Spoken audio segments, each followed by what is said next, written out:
Right at the beginning of 2020, when Star Wars The Clone Wars Season 7 began to air, I asked you guys what Bad Batch helmet you'd like me to make. And you guys definitely said Crosshair. Now, the key point in that statement is this was 2 months ago, way too long. So I'm really sorry it's taking this long, but here it is.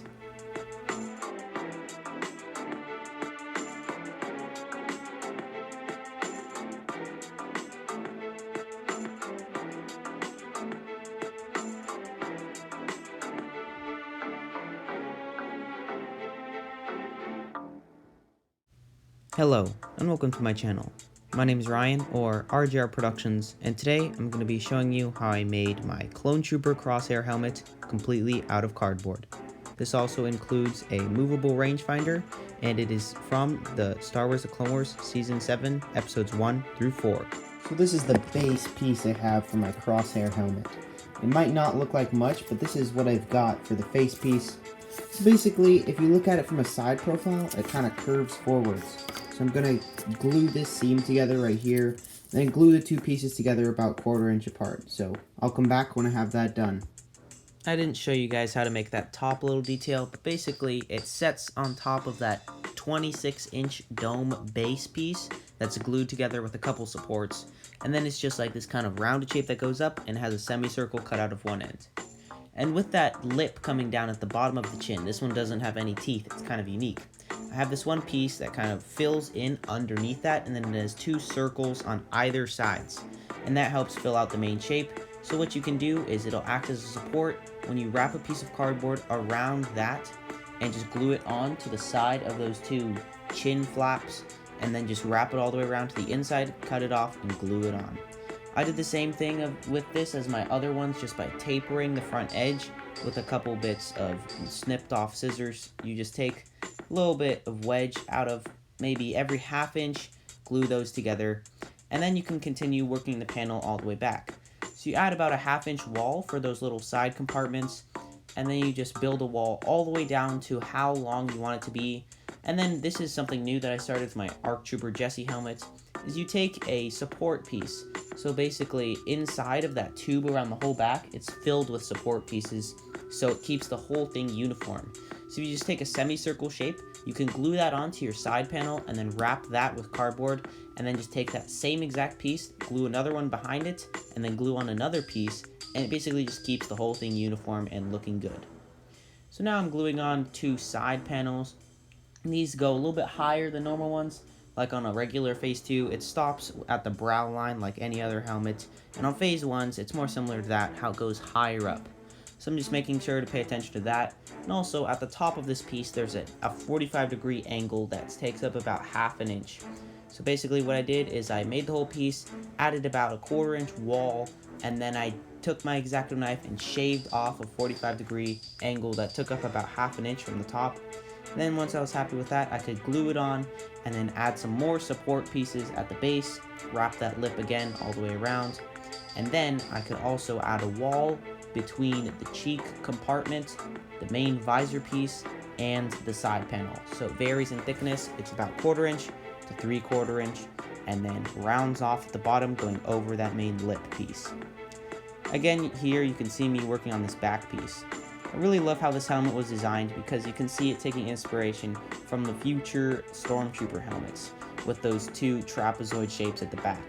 So basically all you have to do is cut out two trapezoid-like shapes and then take those cutouts and trace them onto a panel the same distance apart again, so you can take a bigger piece of cardboard and slot it in there kind of like a little Lego, and it basically just fits on there really nicely. Just make sure to add some little panels, it's a gap supporters that bridge the two pieces together, keep it parallel and not spread apart. Again, this piece goes down as far as you want, and then once you have this straight piece of cardboard glued on, you can kind of flip it around and upside down and then just keep that angle going back. Because if you set this down on a surface, it's supposed to be angled slightly backwards, it's not supposed to be completely flat. Now with the support pieces you put on the back side, make sure to make them a lot smaller than the ones on the front, because the ones on the front that we were using, they were taking up that extra 3/4 inch that was inside of the cheek compartment. This is just on that flat piece that's about level with the front visor shape. So just make your thickness about half an inch, probably less than that, and trace this piece out probably 10 times at least. So you can glue it on about every 3/4 inches or less.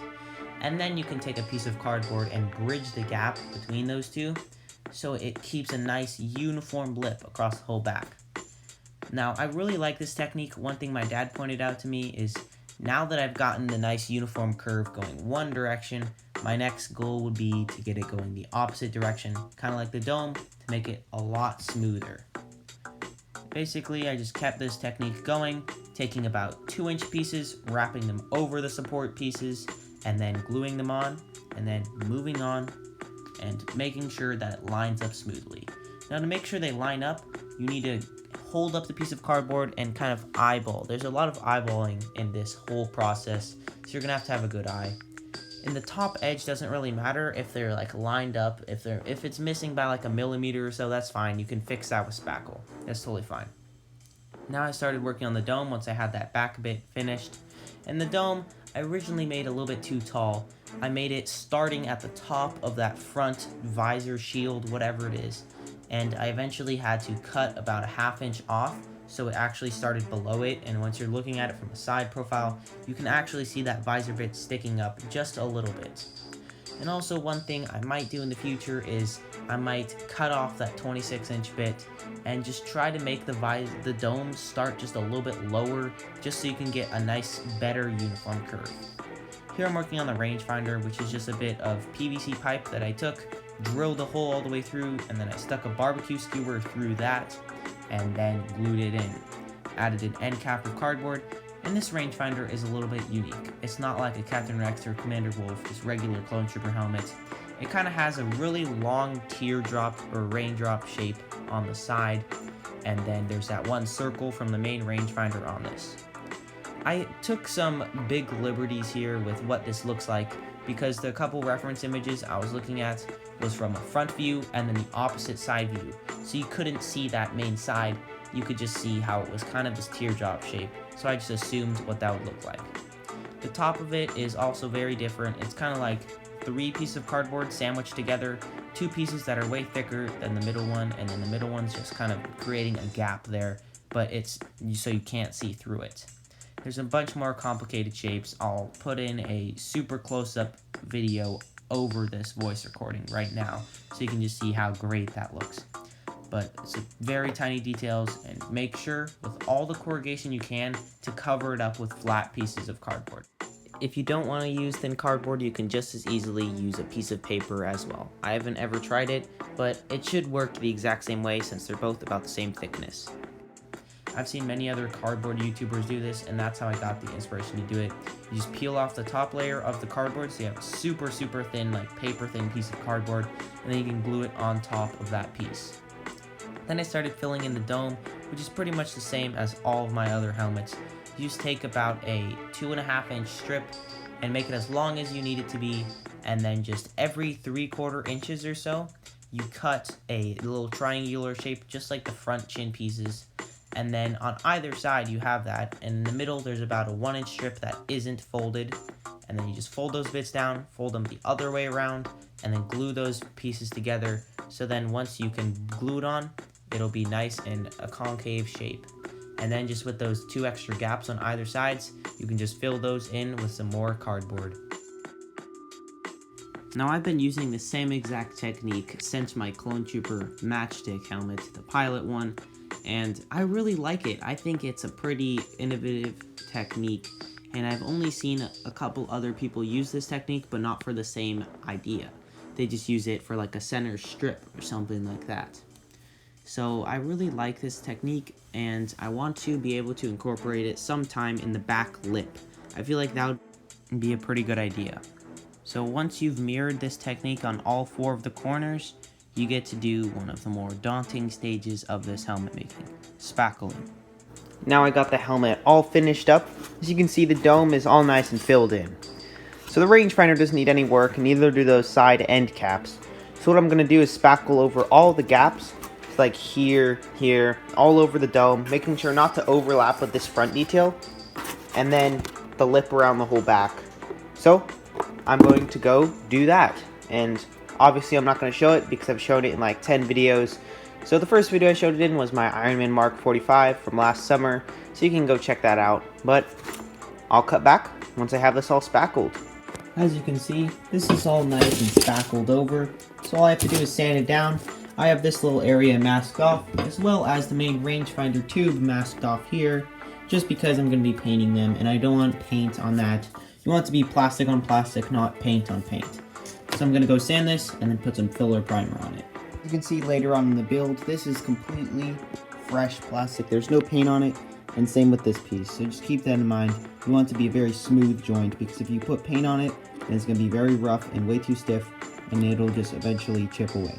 So just keep that in mind.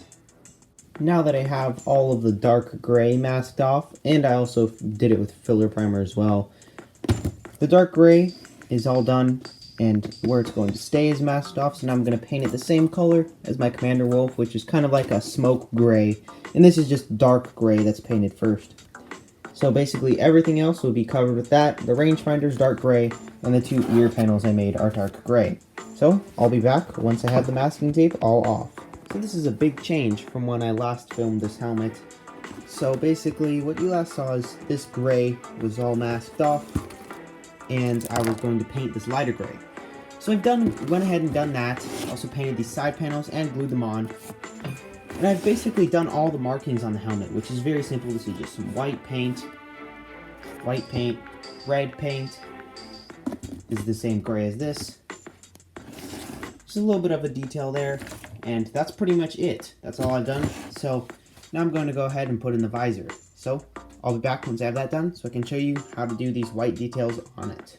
Now that I've got the visor all installed in here, it goes all the way up there and across the whole thing.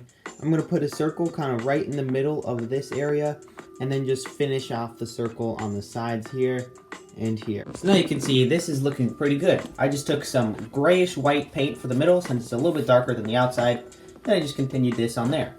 So now what I'm going to do is, before I build all the pieces that go in there, that's the last part I need to do, I'm going to dry brush some silver all over it and then do my weathering technique on it.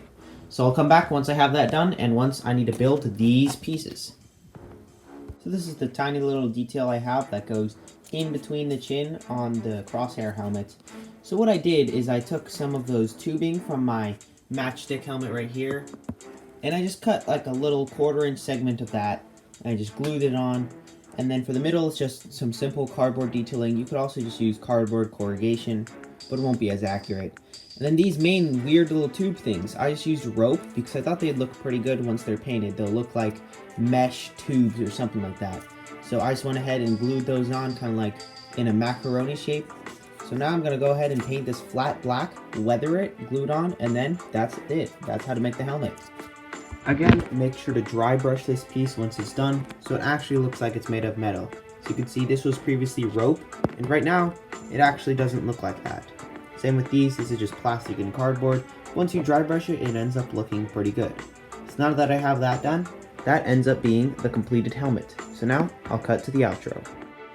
This project was really fun to make, and I highly recommend that you guys make it too. Thanks for waiting all this time for me to make this. I was supposed to make it a couple months ago, but I just kept waiting and never got around to it, so here it is. My next project will be another Phase 2 Clone Trooper helmet. I have some hints to that in my community section. It's one of the older polls, so just look at the answer of that and you'll know what I'm making next. This has been RGR Productions, signing off. Till next time.